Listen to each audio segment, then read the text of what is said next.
Hi hello friends, இந்த வீடியோவில் நம்ம பிகினர்ஸ்க்கான பேசிக் டியூட்டோரியல் தான் பார்க்க போகிறோம். ஸோ அது பார்க்குறதுக்கு முன்னாடி நம்ம வந்து எந்த மிஷின் இப்போ நம்ம வந்து புதுசாக தைக்க போகிறோம் அப்படின்னா எந்த மிஷின் வாங்கினா நமக்கு பெஸ்ட்டாக இருக்கும் அப்படின்னு நீங்கள் நினச்சிங்கன்னா, வீட்டில் வச்சு தைக்கிறதுக்கு நீங்கள் காலில் தையல் போடுறீங்க அப்படின்னா அதுக்கு வந்து நீங்கள் வந்து சிங்கர் வாங்குங்க. ரொம்பவே ஸ்மூத்தாக பெஸ்ட்டாக இருந்துச்சு, நல்லா இருந்தது சிங்கர். காலில் தைக்கிறீங்க அப்படின்னா சிங்கர் வாங்குங்க. 7000 வரைக்கும் நமக்கு வந்து கிடைக்குது. நெக்ஸ்ட் வந்து நீங்கள் இல்லை என்னால் காலில் தைக்க முடியாது அப்படின்ற பிரச்சனை உங்களுக்கு, ஆனால் தைக்க ஆர்வம் இருக்குது, நான் தைக்கணும், மிஷின் வாங்கணும் அப்படின்ற ஆர்வம் இருக்குது அப்படின்னா நீங்கள் வந்து 10,000க்கு மேலே மோட்டரே ஃபிட் பண்ண மாதிரி மிஷின் இருக்குது. 10,000க்கு மேலே அதுக்கு மேலே நீங்கள் வந்து பர்ச்சேஸ் பண்ணிக்கலாம். ஸோ நீங்கள் வீட்டில் காலில் தைக்க போகிறீங்க அப்படின்னா நம்மளுக்கு இந்த மிஷின் வந்து நார்மல் சிங்கர் பெஸ்ட்டாக இருக்குது. மெரிட்டு நான் வந்து 3 விதமாக யூஸ் பண்ணியிருக்கேன். சிங்கர் யூஸ் பண்ணியிருக்கேன், மெரிட் யூஸ் பண்ணியிருக்கேன், உஷா யூஸ் பண்ணியிருக்கேன். பட் இதில் பெஸ்ட்டான்னு சொல்ல போனால் எனக்கு வந்து சிங்கர் தான் ரொம்ப பிடிச்சிருந்தது. ஓகே, இந்த வீடியோஸில் இவ்வளோ தான். நமக்கு வந்து மிஷின் வந்து எது பெஸ்ட்டு அப்படின்றத நான் முதல்ல சொல்லிக்கிறேன். நீங்கள் இன்கேஸ் மிஷின் வாங்க போகிறீங்க, வீட்டிலே நான் தைக்க போகிறீங்க அப்படின்னா உங்களுக்கு வந்து சிங்கர் வந்து பெஸ்ட்டு. இல்லை அப்படின்னா நீங்கள் வந்து காலில் தைக்க முடியாது, எனக்கு வந்து மோட்ரு ஃபிட் பண்ணணும், இதில் நான் ஃபிட் பண்ணலாமா அப்படின்னு கேட்டிங்கன்னா கண்டிப்பாக இதில் ஃபிட் பண்ணாதீங்க, மிஷின் ஒழுங்காகவே தைக்காது. நான் ரொம்பவே டென்ஷன் ஆகிட்டேன். ஓகே, இப்போ நம்ம வீடியோஸ்குள்ளே போகலாம். ஸோ ஃபஸ்ட்டு நம்ம பிகினர்ஸ்க்கான பேசிக் டியூட்டோரியல் தான் பார்க்க போகிறோம். ஸோ ஃபஸ்ட்டு நம்ம வந்து எப்படி வந்து நூல் வந்து இன்சர்ட் பண்ணி நம்ம மிஷினில் கோர்க்கிறது அப்படின்றத நம்ம வீடியோவில் காமிச்சிருப்பேன். ஸோ அதை பாருங்கள், பார்த்துட்டு உங்களுக்கு அதை எப்படி இன்சர்ட் பண்ணுறாங்க. ஆக்சுவலாக வந்துக்கிட்டு மேக்ஸிமம் எல்லாருக்குமே வந்து மிஷினில் எப்படி நூல் வந்து கோர்க்கிறது அப்படின்றது தெரியும். பட் இருந்தாலுமே நான் வந்து ஒரு வீடியோவாக போட்டிருக்கேன், பாருங்கள், உங்களுக்கு யூஸ்ஃபுல்லாக இருக்கும் அப்படின்னு நினைக்கிறேன். ஸோ அதனால் நான் போட்டிருக்கேன். ஸோ பிகினர்ஸாக நான் வந்து மிஷினில் இது வரைக்கும் உட்காந்தது இல்லை, எனக்கு மிஷின்னா என்னென்னே தெரியாது அப்படிங்கிறவங்க இதில் எப்படி வந்து நூல் கோர்க்குறேன் அப்படின்றத பார்த்து நீங்கள் கற்றுக்கங்க. நெக்ஸ்ட் வந்து பாப்பின் அண்ட் கேஸு. ஸோ பாப்பின் நம்ம நூல் வந்து சுற்றணும். அது மிஷின்லேயே நமக்கு இருக்கும். அதில் நம்ம இன்சர்ட் பண்ணிவிட்டு நூலை வச்சுட்டு நம்ம தச்சு அப்படியே பிடிச்சிட்டு வந்தோம்னா நீட்டாக நமக்கு சுற்றி கொடுத்துரும். ஸோ அதுக்கப்புறமா நம்ம அதை வந்து கேஸில் வந்து ஃபிட் பண்ணி நம்ம கீழே வந்து இன்சர்ட் பண்ணிடலாம். ஸோ அது கரெக்டாக அந்த கொக்கி மாதிரி இருக்குது பார்த்தீங்களா, அந்த கொக்கி அதுக்கு நேராக பார்த்தீங்கன்னா அதே கொக்கியை இன்சர்ட் பண்ணுறதுக்கு ஒரு இது ஓட்ட மாதிரி இருக்கும், ஹோல் மாதிரி இருக்கும். அதில் நீங்கள் இன்சர்ட் பண்ணிங்கன்னா அது சிட் பண்ணிக்கும். ஓகேவா? நெக்ஸ்ட் இது முடிஞ்சதுக்கு அப்புறமா நம்ம என்ன பண்ணலாம் அப்படின்னா, இப்போ வந்து நம்ம ஊசியில் வந்து நூலை வந்து இன்சர்ட் பண்ணணும். ஸோ நம்ம ஊசியில் வந்து இன்சர்ட் பண்ணுற ஒவ்வொரு நேரங்கள் நமக்கு வந்து கண்ணு கரெக்டாக தெரியாது. அதை இன்சர்ட் பண்ணுறதுக்குள்ளே நமக்கு ஏண்டா போதும்னு ஆகிடும். ஸோ அதுக்கு ரொம்பவே பெஸ்ட்டாக இப்போ வந்து இந்த ஒரு திங்ஸ் வந்து கொடுக்குறாங்க. இது நம்ம மார்க்கெட்லேயே கிடைக்கிது, நீங்கள் பார்த்து வாங்கிக்கோங்க. இந்த பிளாஸ்டிக் மாதிரி இருக்குது, இந்த ஊசியை விட ரொம்ப தின்னாக இருக்குது, அதோட கம்பி வந்து ரொம்ப தின்னாக இருக்குது. அதை உள்ளுக்கு கொடுத்து அந்த நூலை அதில் கோர்த்து விட்டு நீங்கள் வெளியே இழுத்தீங்க அப்படிங்கன்னா உங்களுக்கு ஊசியில் உடனே இன்சர்ட் ஆகிடுது. ரொம்ப ஹெல்ப்ஃபுல்லாக இருக்குது. ஸோ இதையும் நீங்கள் வாங்கிக்கோங்க, இது ரொம்பவே ஹெல்ப்ஃபுல்லாக இருக்கும், கண்டிப்பாக நீங்கள் வாங்கி வச்சுக்கோங்க.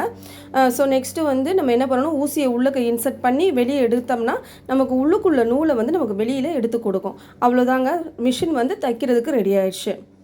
ஸோ இப்போ வந்து இந்த திங்ஸ் எல்லாம் நான் வந்து நேற்று வந்து இதுக்கு முன்னாடி போட்ட வீடியோஸ்லாம் நான் காமிக்க மறந்துட்டேன். ஸோ இதையுமே நீங்கள் சேர்த்து உங்களுக்கு தேவைன்னா இதெல்லாம் வாங்கி வச்சுக்கோங்க. இது வந்து எக்ஸ்ட்ரா திங்ஸ் தான். நான் இதுக்கு முன்னாடி போட்டது வந்து முக்கியமான திங்ஸு.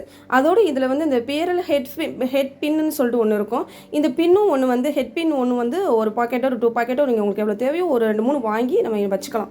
ஸோ நம்ம நிறையா கிளாத் வந்து சுடிதார் இந்த மாதிரி துணி தைக்கும் போது நம்ம அதில் இன்சர்ட் பண்ணணும் இல்லையா, அதை வந்து நம்ம ஹோல்ட் பண்ணி வைக்கிறதுக்கு இந்த பின்னு வந்து நமக்கு ரொம்ப முக்கியம். அப்புறம் நீங்கள் வந்து சுடிதார், கவுன் இந்த மாதிரி தைக்கும் போது நமக்கு கண்டிப்பாக ஜிப்பு தேவை, ஜிப்பு பட்டன் இதெல்லாம் தேவை, கொக்கி இதெல்லாம் தேவை. ஸோ இது முன்னக்கூடியே நம்ம வாங்கி வச்சுக்கிட்டோம்னா நம்ம தைக்கும் போது ஒவ்வொன்றா யூஸ் பண்ணிக்கலாம். அதெல்லாம் இருக்கும் போது நமக்கே ஐடியாஸ் வரும், இதை யூஸ் பண்ணி இந்த மாதிரி பண்ணலாம், இதை யூஸ் பண்ணி இந்த மாதிரி பண்ணலான்ற ஐடியாஸ் வரும். அப்போ அதை நம்ம கண்டிப்பாக அதை யூஸ் பண்ணுவோம். ஓகே, இப்போ நம்ம வந்து ஃபஸ்ட்டு நம்ம என்ன பார்க்க போகிறோம்னா பேசிக் ஸ்டிச்சஸ் தான் இதில் பார்க்க போகிறோம். ஃபஸ்ட்டு வந்து ஸ்ட்ரெயிட் ஸ்டிச். இந்த ஸ்ட்ரெயிட் ஸ்டிச் வந்து ரொம்பவே முக்கியம். இதுதான் நம்ம எல்லா இதுலேயும் வந்து இந்த ஸ்டிச் தான் போட போகிறோம். மிஷினில் நம்ம தைக்க போகிறோம் அப்படின்னா நமக்கு ஸ்ட்ரெயிட் ஸ்டிச் தான் நம்ம வந்து யூஸ் பண்ண போகிறோம். அதாவது வந்து நேர் தையல். நம்ம எதுனாலும் ஸ்ட்ரெயிட்டாக ஃபஸ்ட்டு நீங்கள் கற்றுக்க போகிறது வந்து இந்த நேர் தையல் தான். நேராக தையல் போட்டுக்கிட்டே இருக்கணும். அந்த மாதிரி நீங்கள் என்ன பண்ணுறீங்க, ஃபஸ்ட்டு நீங்கள் பழகுறீங்க அப்படின்னா ஃபஸ்ட்டு நீங்கள் வந்து லைன் இந்த மாதிரி ஜாக் பீஸ் வச்சு ஸ்கேலை வச்சு கோடு போட்டுக்கோங்க. ஒரு 4-5 கோட் போட்டு வச்சுட்டு அதில் வந்து நீங்கள் வந்து அதில் வந்து நீங்கள் ஸ்டிச் பண்ணிக்கிட்டே இருங்க. ஸோ ஸ்டிச் பண்ணிக்கிட்டே இருந்து ஒரு 4-5 தடவை நீங்கள் அந்த கோடுலேயே ஃபஸ்ட்டு ஸ்டிச் பண்ணி பாருங்கள். நெக்ஸ்ட்டு வந்து அந்த கோடு இல்லாமல் அதுக்கப்புறம் நமக்கு ஸ்ட்ரெயிட்டாக வருதா அப்படின்றதையும் நீங்கள் ஸ்டிச் பண்ணி பார்க்கணும். அதையும் நீங்கள் கோடு இல்லாமலும் ஒரு 4-5 தடவை நீங்கள் வந்து ஸ்டிச் பண்ணணும். ஓகேவா? நெக்ஸ்ட்டு வந்து நம்ம வந்து ஃபஸ்ட்டு நேர் ஸ்டிச் போட்டுட்டோம் அப்படின்னா அதுக்கப்புறமா நம்ம பா ஸ்டிச்சு, வி ஷேப்பு இந்த மாதிரி ஷேப்புக்கெலாம் நம்ம வந்து ஸ்டிச் பண்ணிக்கலாம். ஓகே, நெக்ஸ்ட்டு வந்து இந்த சர்க்கிள் ஷேப்பும் மஸ்கிட்டோஸ் காயில் ஷேப்பும் வந்து தான் அதுதான் கொஞ்சம் கஷ்டமாக இருக்கும், கொஞ்சம் இல்லை ரொம்பவே கஷ்டமாக இருக்கும்.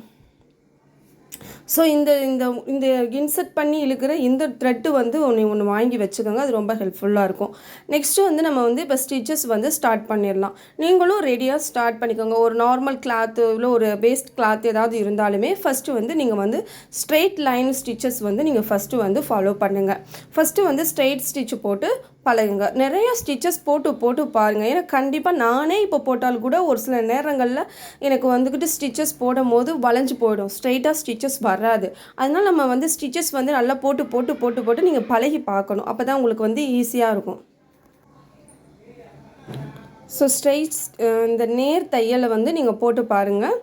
இதிலே 4-5 தடவை நீங்கள் நிறையா தடவை வந்து இந்த ஸ்டிச்சஸை வந்து ஸ்டிச் பண்ணி பாருங்கள்.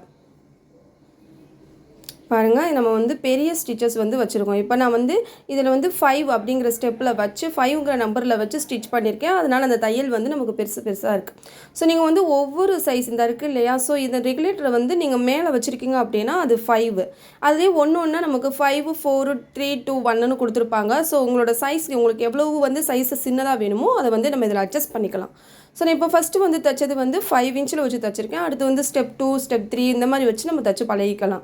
ஸோ எல்லா இதுலேயுமே அதையும் நீங்கள் தெரிஞ்சுக்கணும் இல்லையா, ஸோ எதுக்காக இருக்குன்னு தெரியாமல் இருக்கக்கூடாது. ஸோ எல்லாமே நம்ம தெரிஞ்சுக்கணும். ஸோ 5 அந்த ஸ்டெப்ஸ் வந்து ஒவ்வொன்றா நீங்கள் வச்சு எப்படி தையல் தைக்குது அப்படிங்கிறது, எவ்வளோ சின்னதாக தைக்குது, எவ்வளோ பெருசாக தைக்குது, அப்போ தான் நீங்கள் வந்து அடுத்தடுத்து தைக்கும் போது இந்த இதில் வச்சா நமக்கு கரெக்டாக இருக்கும். 5ல் வச்சா இதுக்கு இந்த 5 வைக்கலாம். அதாவது வந்து ஒரு பெருசாக அடிக்கிறோம் அப்படின்னா மடித்து அடிக்கிறோம், சும்மா மடித்து அடிக்கிறோம் அப்படின்னா 5ல் வச்சு அடிக்கலாம். ஸோ அப்போ அந்த தையல் வந்து எந்த லெவலில் அடிக்கும் அப்படின்றத நீங்கள் தெரிஞ்சு வச்சுக்கிட்டீங்க அப்படின்னா உங்களுக்கு வந்து அந்த டைமிங்கில் டக்குன்னு 2ல் வச்சு அது கரெக்டாக இருக்கும், 3ல் வச்சு அது கரெக்டாக இருக்கும் அப்படிங்கிறத நம்ம அட்ஜஸ்ட் பண்ணிக்கலாம். அதுக்கு தான் நம்ம அந்த அட்ஜஸ்ட்மெண்ட்டை வந்து தெரிஞ்சு வச்சுக்கணும், எந்த ஸ்டிச் எப்படி தைக்குதுன்னு. அதனால் நீங்கள் வந்து 5, 4, 3, 2, 1 அந்த இதில் வச்சு நம்பரில் வச்சு ஒரு தையல் போட்டுக்கோங்க. நெக்ஸ்ட்டு வந்து பா ஷேப் வந்து எப்படி வந்து ஸ்டிச் பண்ணுறதுன்னு பார்க்கலாம். ஸோ பா ஷேப் ஸ்டிச் பண்ணும் போது நீங்கள் வந்து ஸ்ட்ரைட்டாக தான் இதுவும் வரும். ஃபஸ்ட்டு ஸ்ட்ரைட் தையல் நல்லா நீங்கள் தச்சு பழகிட்டீங்க அப்படின்னா அடுத்து வந்து இந்த ஷேப்க்கு வந்து வந்துடலாம். ஸோ நெக்ஸ்ட்டு வந்து பா ஷேப்பில் அந்த கார்னர் வரும்போது நீங்கள் என்ன பண்ணணும்னா அந்த இடத்துல ஸ்டாப் பண்ணிவிட்டு வந்து நம்ம ஊசியை வந்து உள்ளுக்கு இன்சர்ட் பண்ணிவிட்டு நெக்ஸ்ட்டு வந்து நீங்கள் திருப்பணும். மேலே வந்து லாக்கை மேலே தூக்கி விட்டுட்டு திருப்பணும். ஊசி வந்து நமக்கு இன்சர்ட் ஆகியிருக்கணும், வெளியில் இருக்கக்கூடாது, இன்சர்ட் ஆகிருக்கணும்.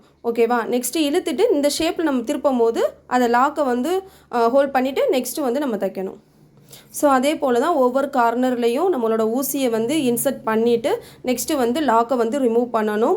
அப்புறமா திருப்பி விட்டுட்டு லாக்கை வந்து ஹோல்ட் பண்ணிவிட்டு நெக்ஸ்ட்டு வந்து நம்ம தைக்கணும். எக்காரணத்தை கொண்டு ஊசி மேலே வரக்கூடாது, ஊசி உள்ளுக்குள்ளேயே தான் இன்சர்ட் ஆகிருக்கணும். ஸோ இந்த தையலை நீங்கள் தச்சு முடிச்சதுக்கு அப்புறமா நம்ம வி ஷேப் வந்து போயிடலாம். ஸோ ஃபஸ்ட்டு பா ஷேப், வி ஷேப் இதெல்லாம் நமக்கு வந்து ரொம்பவே ஈஸியாக இருக்கும். நெக்ஸ்ட்டு வந்து ரவுண்ட் ஷேப்பும் மஸ்கிட்டோஸ் ஷேப்பும் வந்து நெக்ஸ்ட்டு வந்து நம்ம நெக்ஸ்ட்டு ஸ்டிச்சில் வந்து பார்க்கலாம். ஸோ நெக்ஸ்ட்டு ஸ்டிச்சஸை வந்து நெக்ஸ்ட் வீடியோவில் பார்க்கலாம். தேங்க்ஸ் ஃபார் வாட்சிங்.